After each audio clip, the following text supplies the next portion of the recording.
Coding college style sheets के पहले course के सिलसिले में आज 17वां हिस्सा है और आज हम सूडो एलिमेंट्स के बारे में बात कर रहे हैं। हमारा बैकग्राउंड अब तक ये चल रहा है कि पिछले सेशन में हमने सूडो क्लासेस का जो टॉपिक था वो ख़त्म कर दिया और सूडो एलिमेंट्स उससे थोड़ा सा रिलेटेड है। एग्जैक्टली वो चीज़ तो नहीं है लेकिन थोड़ा सा रिलेटेड है, तो वो आज हम कवर करेंगे। थोड़ा सा रिकैप ये है कि हम जो कर रहे हैं वो ये है कि हमारे एक HTML डॉक्यूमेंट में दर्जनों टैग्स हो सकते हैं और हम मुख्तलिफ़ तरीके से स्टाइल करना चाहेंगे हर टैग को, मुख्तलिफ़ तरीके से एलिमेंट को। और उसके लिए हम एक छोटी सी मिनी लैंग्वेज सीख रहे हैं जो हमें सेलेक्ट करने देती है एलिमेंट्स को, यानी टैग्स को, और उसके जो जुमले हैं उनको सिलेक्टर कहते हैं। और सिलेक्शन में हम पहले देख चुके हैं कि हम तो एक तो ये सीधा कह सकते हैं कि फ्ला टैग को ऐसे कर दो, या फ्ला टैग जिसके ऊपर ये क्लास आईडी या एट्रीब्यूट की वैल्यू हो उसके हिसाब से हम कर सकते हैं, या उनके आपस के रिलेशनशिप, मसलन चाइल्ड पेरेंट रिलेशनशिप कि डायरेक्ट चाइल्ड हो या इन डीप हो, या बिल्कुल उसका हमसाया हो सिबलिंग, या हमसाया किसी भी लेवल पे हो, यानी कि 4 घर छोड़ के आगे हो वगैरह वगैरह। वो ऑपरेटर हम देख चुके हैं। फिर हम सूडो क्लासेस में चले गए थे और सूडो क्लासेस से पहले हमने ये बात की थी कि क्लास क्या होती है, और क्लास के बारे में हमने ये बात की थी कि जो क्लास है बुनियादी तौर पर एक ग्लोबल एट्रीब्यूट है जो हर HTML टैग पर आ सकता है। और उससे हम क्या कर सकते हैं कि हम अपने HTML डॉक्यूमेंट के अंदर जो एलिमेंट्स हैं, जो टैग्स हैं, उन एलिमेंट्स को मुख्तलिफ तबकात में, मुख्तलिफ कैटेगरीज में बांट सकते हैं और फिर उसके हिसाब से हम अपनी स्टाइलिंग कर सकते हैं। तो सूडो एलिमेंट्स सूडो क्लासेस ऐसी क्लासेस होती हैं जो हम नहीं डिफाइन करते, बल्कि ऑटोमेटिकली नेचुरली किसी वजह से एलिमेंट्स जो हैं वो उसमें फॉल करते हैं। मिसाल के तौर पर जब किसी एलिमेंट के ऊपर माउस आता है तो वो होवर क्लास में चला जाता है। और सूडो एलिमेंट्स जो हैं वो क्या होते हैं? ज़ाहिर है एलिमेंट्स जो है वो HTML जब हम लिखते हैं तो वो एलिमेंट्स तो हम लिखते हैं ना, लेकिन सूडो एलिमेंट्स ऐसे एलिमेंट्स होते हैं जो वहाँ मौजूद नहीं होते, जो हमने लिखे नहीं होते, लेकिन दे आर एड्रेसेबल। तो उसकी आज हम मिसालें देखेंगे, जैसे कि बिफोर और आफ्टर वगैरह वगैरह। तो आज जो है हम अपने मार्कअप की तरफ चलते हैं।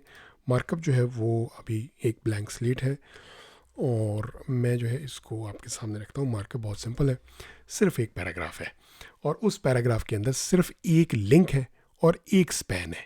स्पैन में नंबर लिखा हुआ है और लिंक में ज़ाहिर एड्रेस है। और जुमला यही है कि बाकी तो नॉनसेंस है, वैसे मैंने ऐसे फिलर लिखा है। आखिर में जो जुमला है वो ये है, you can write us at coding college email address और you can also call at us फ्ला फ्ला नंबर। और वो जो नंबर है वो हमने स्पैन में उसको लपेटा हुआ है और उस स्पैन के ऊपर क्लास हमने फ़ोन रखी है ताकि हम स्पेसिफिकली इसको टारगेट कर सकें। ज़रूरी नहीं कि हमारे एक ही स्पैन है तो हम खाली क्लास के बगैर भी जा सकते थे, लेकिन मैंने मुनासिब समझा कि मैं क्लास डाल दूँ। अच्छा, तो पहला जो सूडो एलिमेंट है वो उसके बारे में बात करते हैं। पहला सूडो एलिमेंट है वो कहलाता है फर्स्ट लेटर, यानी किसी पैराग्राफ का जो पहला लेटर है ना वो कौन सा है। ये दिस पहला जो लफ्ज़ है और इसके अंदर टी जो है पहला लेटर है, वो आप टारगेट कर सकते हैं। तो वो टारगेट कैसे करते हैं वो मैं आपको दिखाता हूँ। यहाँ पर हम चले जाते हैं और यहाँ पर मैं लिखता हूँ पी। इसका सिंटैक्स क्या होता है? डबल कॉलन के साथ। सूडो क्लास का सिंगल कॉलन के साथ है, सूडो एलिमेंट का डबल के साथ है। तो इसमें काफ़ी सारे हैं हमारे जो इंटरेस्ट के हैं वो चंदे की हैं, बाकी के बारे में हम बात नहीं करेंगे। ये जो क्यू वगैरह आप देख रहे हैं ये यूजुअली उसमें होते हैं आपके सब टाइटल्स और वीडियो से रिलेटेड हैं, वो ज़रूरत नहीं पड़ती, वो आप जब ज़रूरत पड़ेगी तो आप डॉक्यूमेंटेशन में देख सकते हैं। अच्छा, तो पहले हम फर्स्ट लेटर पे फोकस करते हैं। फर्स्ट लेटर, और इसके अंदर मैं इसको कलर जो है वो रेड कर देता हूँ। अब जब मैं रेड करता हूँ तो आप देख रहे हैं कि वो जो टी है वो रेड हो गया है। अच्छा, अगला काम ये है कि इसका हम फ़ॉन्ट साइज़ थोड़ा सा एडजस्ट करेंगे। फ़ॉन्ट साइज़ जो है वो टेक्स्ट की प्रॉपर्टीज़ में से आता है और हम इसको तीसरे कोर्स में डिटेल से कवर करेंगे। फ़िलहाल मैं इसको कह रहा हूँ कि 250%, यानी जो भी तुम्हारा साइज़ पेरेंट का साइज़ है उसका 250%, यानी अगर उसका 100 पॉइंट फ़ॉन्ट है तो इसका 250 पॉइंट फ़ॉन्ट होगा। साइजिंग और यूनिट्स के बारे में इसी कोर्स में हम तफसील से बात करेंगे। और टेक्स्ट प्रॉपर्टीज जैसे मैंने कहा तीसरे कोर्स में एड्रेस होंगी, तो आप उस पर ज़्यादा गौर न करें। अच्छा, ये मैंने किया तो ये ऐसे हो गया। आपने इंग्लिश मैगजीन्स में अक्सर देखा होगा कि ये इस तरह की स्टाइलिंग होती है। इसको मैं थोड़ा सा और मेरा ख्याल है ब्यूटीफाई करना चाहूँगा। एक मैं इसको फ्लोट करूँगा लेफ़्ट, और फ्लोट के बारे में ये बात है कि ये पोजीशन से रिलेटेड चीज़ है, लेआउट से रिलेटेड चीज़ है। इसको हम दूसरे कोर्स में, इस कोर्स के बाद जो अगला कोर्स स्टार्ट हो रहा है उसमें तफसील से देखेंगे। तो फ़िलहाल समझने की बात इतनी सी है कि मैं इसको कह रहा हूँ कि भाई ये जो मसला है ना वो ये है कि ये टी जो है ये इसके साथ ऊंचा सा खड़ा हो गया है, तो इसको हम चाह रहे हैं कि निकाल लें बाहर। तो निकालने के लिए आप फ़र्क देखें, ये मैं सेव करूँगा तो वो निकल के आ गया। लेकिन अब जो है वो थोड़ा सा ये है कि ये टी के बाद एच आई एस बिल्कुल उसके साथ चिपका हुआ है। तो मैं इसको मार्जिन जो है इसकी राइट साइड पे थोड़ा सा मार्जिन देना चाहूँगा। तो मार्जिन राइट, और लेट्स से कि हम इसको 10 पिक्सल का मार्जिन दे देते हैं। तो ये इधर हो गया। अब again font size text properties में है, तीसरे कोर्स में आएगा फ्लोट। और ये जो मार्जिन राइट मैंने दिया है ये बॉक्स मॉडल का एक टॉपिक है जिसमें हम तफसील से बात करेंगे। पैडिंग, बॉर्डर्स, मार्जिन और साइज़ कैसे कैलकुलेट होते हैं, ये सारी बात बाद में आएगी। तो फिलहाल आपको इस पर ज़्यादा गौर करने की ज़रूरत नहीं। मौजूद हमारा सूडो एलिमेंट फर्स्ट लेटर। इसी तरह फर्स्ट लाइन का भी एक है, उसको आप फर्स्ट लाइन के तौर पर इस तरह कर सकते हैं और ये जो है आप टारगेट कर सकते हैं। लेट्स से कि मैं इसकी जो ये भी टेक्स्ट डेकोरेशन से मुतल्लिक़ है, अंडरलाइन करना चाह रहा हूँ तो मैं इसको अंडरलाइन करूँगा। ये भी हम उस कोर्स में तफसील से देखेंगे। तो ये हमारा जो है टेक्स्ट अंडरलाइन हो गया।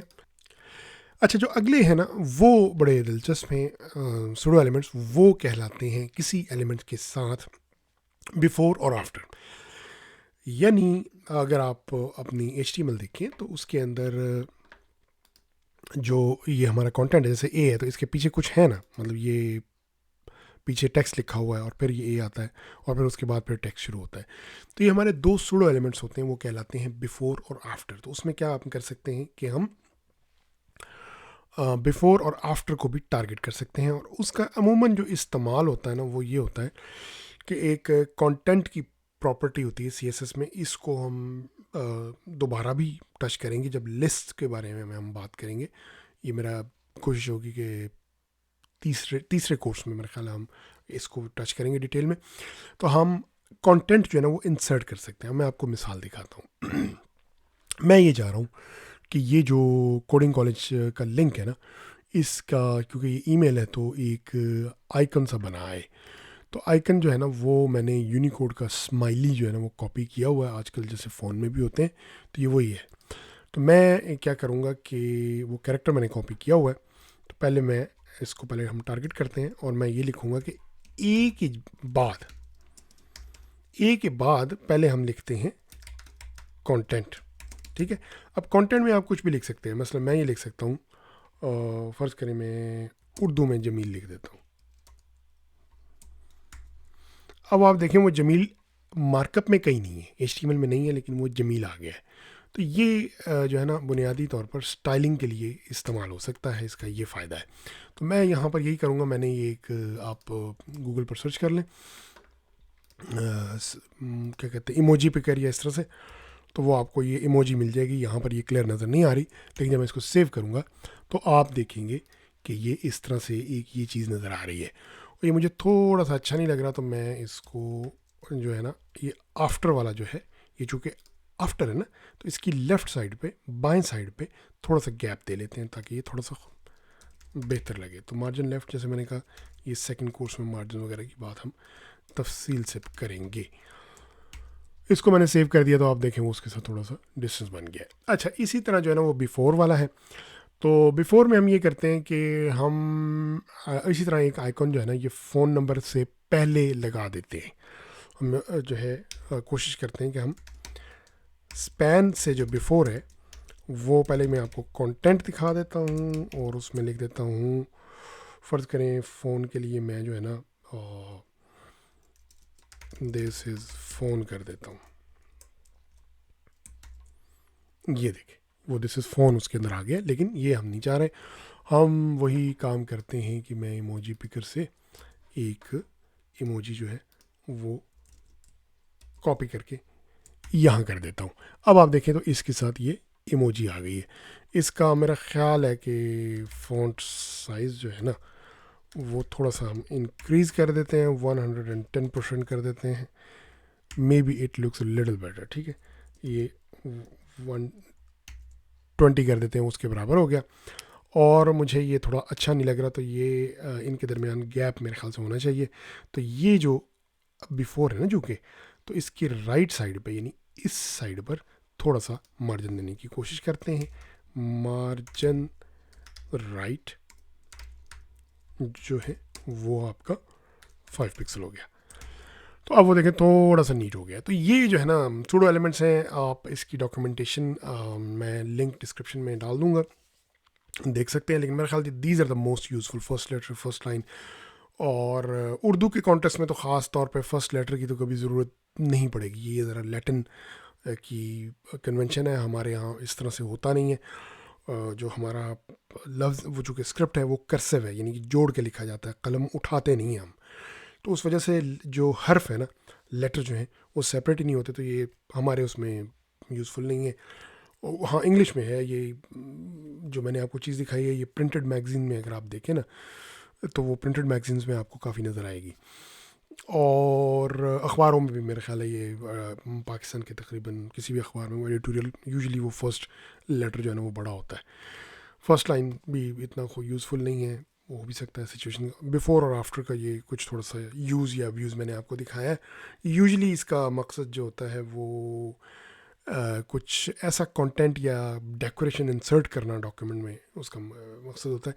इसको गालिबन हम तीसरे कोर्स में दोबारा रिविजिट भी करेंगे। तो यहाँ पर सूडो एलिमेंट्स का टॉपिक ख़त्म होता है। सिर्फ मेरा मकसद था कि हमें, चूँकि हम कॉम्प्रिहेंसिव कवरेज चाह रहे हैं, तो आपको पता हो कि ये चीज़ें भी हैं कि before after first letter first line, these are the most important one.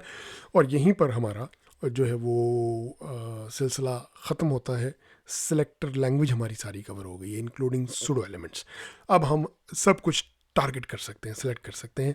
अब सिर्फ अगली पेचीदगी जिसके बारे में मैंने शुरू में बात की थी वो रहती है, जिसको हम अगले 4-5 सेशन में कवर करेंगे, और वो है इनहेरिटेंस और कैस्केड और स्पेसिफिटी।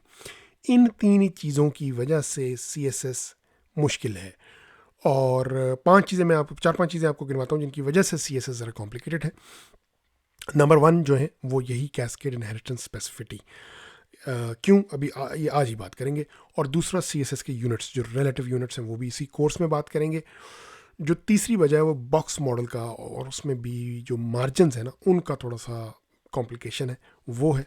और उसके बाद जो मुश्किल चीज़ है वो पोजीशनिंग है। जो एब्सोल्यूट, रिलेटिव, फिक्स्ड और स्टैटिक, ये 4-5 पोजीशन, ये सेकंड कोर्स जो इस कोर्स के बाद आएगा उसमें कवर होगा। उसके बाद बाकी तकरीबन सारी चीज़ें जो है ना वो बहुत सिंपल हैं। इवन फ्लोट भी जो है वो बहुत सिंपल हैं। और आपका फ्लैक्स और ग्रिड जो है ये मॉडर्न लेआउट के तरीक़े हैं, ये हम देखेंगे। वो भी बहुत जो है वो उनमें कोई कॉम्प्लेक्सिटी नहीं है। कॉम्प्लेक्सिटी सिर्फ इन 4-5 चीज़ों में है, कैस्केड, स्पेसिफिटी, इनहेरिटेंस, यूनिट्स, और जो बॉक्स मॉडल के अंदर मार्जिन्स हैं, और जो पोजीशनिंग टाइप्स हैं। ये 6 चीज़ें हैं। अच्छा, जो कैस्केड इनहेरिटेंस है और ये स्पेसिफिटी है, उसमें ये है कि इनहेरिटेंस से मुराद ये है कि जब आप किसी टैग पर कोई स्टाइल अप्लाई करते हैं एलिमेंट पे, तो कुछ प्रॉपर्टीज़ नीचे डीप आखिर तक जाती हैं। यानी अगर बॉडी के ऊपर अगर आप कलर ब्लू सेट कर दें, तो वो नीचे तमाम जो पैराग्राफ्स हैं, हर चीज़, वो ये इनहेरिटेंस का कॉन्सेप्ट है। कैस्केड का कॉन्सेप्ट हम पहले देख चुके हैं, लेकिन सादा मिसाल में बात ये है कि अगर एक रूल ये कह रहा हो कि पैराग्राफ को रेड कर दो, उसके फ़ौरन बाद रूल कह रहा हो कि ब्लू कर दो, तो ब्लू वाला जो है वो विन करेगा, क्योंकि वो बाद में आया है। और कैस्केड में बाद का जो फ़र्क है ना, वो सिर्फ एक स्टाइल शीट की तक महदूद नहीं है, कि यानी इस फाइल तक महदूद नहीं है, बल्कि उसमें प्रॉब्लम ये है कि अगर एक स्टाइल शीट के बाद एक और स्टाइल शीट इंक्लूड की हुई है, वो, या क्योंकि आपको पता है जैसे हम शुरू में जिक्र कर चुके हैं कि जो स्टाइल्स हैं या तो वो अलग स्टाइल शीट्स में आते हैं जैसे हम ये कर रहे हैं, या वो इधर हेड एलिमेंट के अंदर भी आ सकते हैं, या वो स्टाइल एट्रीब्यूट के भी आ सकते हैं तौर पे। तो बुनियादी तौर पर जो स्टाइल अप्लाई होगा ना इन द एंड, वो होगा जो सबसे करीब है उस एलिमेंट के। तो ये कैस्केड का है, लेकिन हम इसको डिटेल से विजिट करेंगे। और तीसरा जो है वो स्पेसिफिटी का है कि जब एक ही तरह के स्टाइल, यानी एक ही स्टाइल शीट के ऊपर स्टाइल हैं, और वो दोनों एक ही को टारगेट कर रहे हैं, उनका जो लेवल है वो एक, क्योंकि एक जैसे इसी फाइल के अंदर अगर मैं बात कर लूँ कि एक पैराग्राफ को रेड कह रहा है, एक ब्लू कह रहा है, तो उनमें से कौन विन करेगा, तो वो जो है ना वो स्पेसिफिटी से मुतल्लिक़ बात आ जाती है कि कौन सा जो रूल है या जुमला है वो ज़्यादा स्पेसिफिक है। तो ये एक ज़रा थोड़ी सी लंबी डिस्कशन है, इसको हम अगली बार करेंगे। आज के लिए मेरे ख्याल से इसको इतना ही रखते हैं, इसकी थोड़ी प्रैक्टिस करें, और अगर कोई सवाल हो तो आप कमेंट्स में पूछ सकते हैं। और इसके साथ ही आपके वक्त और तवज्जो का बहुत बहुत शुक्रिया।